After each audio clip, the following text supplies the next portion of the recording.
ज्ञान the treasure में आपका स्वागत है। और हम आपको बताएंगे मोर और मोरनी से जुड़े हुए कुछ रोचक बातें।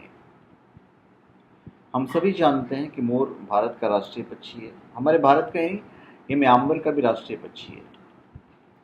साइंस की भाषा में मोर को पावो क्रिस्टेटस कहा जाता है। वहीं अंग्रेजी में पीफाउल और पीकॉक कहते हैं। क्या आपको पता है कि राष्ट्रीय पक्षी क्यों बनाया गया है?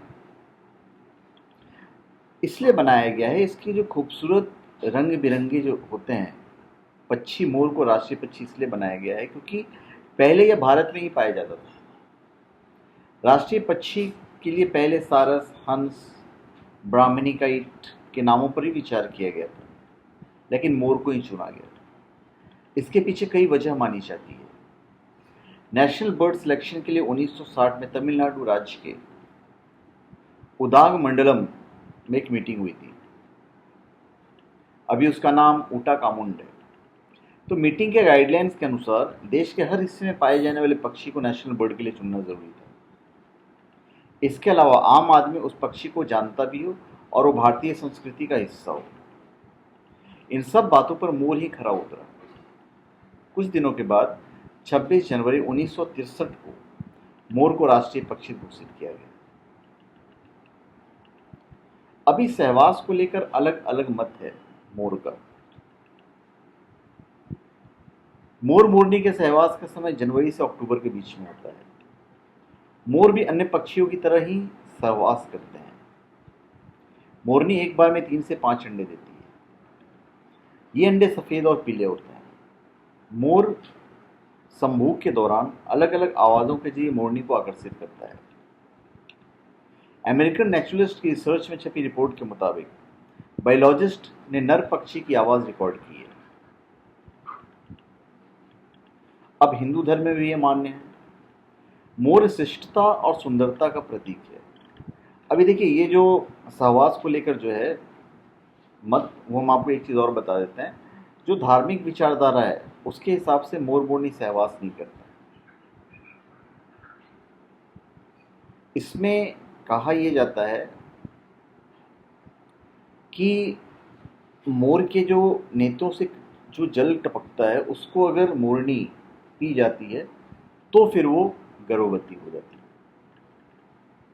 इसीलिए उन्हें पवित्र कहा जाता है। पर साइंस इस बात को नहीं मानता है। मोर शिष्टता और सुंदरता का प्रतीक है। मोर पंख को मुकुट और सिंहासनों पर लगाया जाता है। मोर पंख में स्याही भरकर लिखने वाले कवियों ने इसकी महत्ता को बताया है। मोर हिंदू धर्म में खास तौर पर मान्य है। भगवान कृष्ण मोर पंख को माथे पर धारण किया करते थे। इसके अलावा शिवपुत्र कार्तिकेय का भी वाहन मोर ही है। मूल रूप से भारत का पक्षी है। माना जाता है कि मोर मूल रूप से भारत में पाए जाते थे। सबसे पहले सिकंदर मोरों को भारत से यूनान ले गया था। उसके बाद से दुनिया भर के कई देशों में इसकी अलग अलग प्रजातियां हो गई। आज भी मोरों की सबसे सुंदर प्रजातियां भारत में ही पाई जाती है। मोर की सबसे बड़ी खासियत यह कि रात होते ही पेड़ों पर चढ़ जाते हैं। मोर खुले मैदानों में और घाटियों में रहना पसंद करते हैं और मोर बहुत कम ही उड़ते हैं। रात होने पर वो पेड़ों पर चढ़ जाते हैं और सुबह उतरकर खुले मैदानों में आ जाते हैं। मोर अपना घोंसला घनी झाड़ियों के बीच बनाते हैं जो जमीन पर होती हैं और पत्तियों से ढकी होती है। मोर सर्वहारी होते हैं, मतलब क्या खाते हैं मैं आपको बता रहा हूँ। यानी कि ये सांप, छिपकली और कई तरह के कीड़े खाते हैं। इसके अलावा अन्न के दाने भी खाते हैं। फसलों के कीड़े मकोड़े खाकर मोर किसानों की मदद करता है, इसलिए लोगों को पसंद है। जंगल के खतरे का भूपू भी मोर है। शेर, बाघ, चीता जब शिकार के लिए निकलते हैं तो मोर चिल्लाने लगता है। मोर का नृत्य फेमस है। वो समूह में धीमी गति से नृत्य करता है। मोर का शिकार भारत में पूरी तरह से बैन है। इसे भारतीय वन्यजीव अधिनियम 1972 के तहत संरक्षण दिया गया है। मोर का अपना एक कुनबा होता है।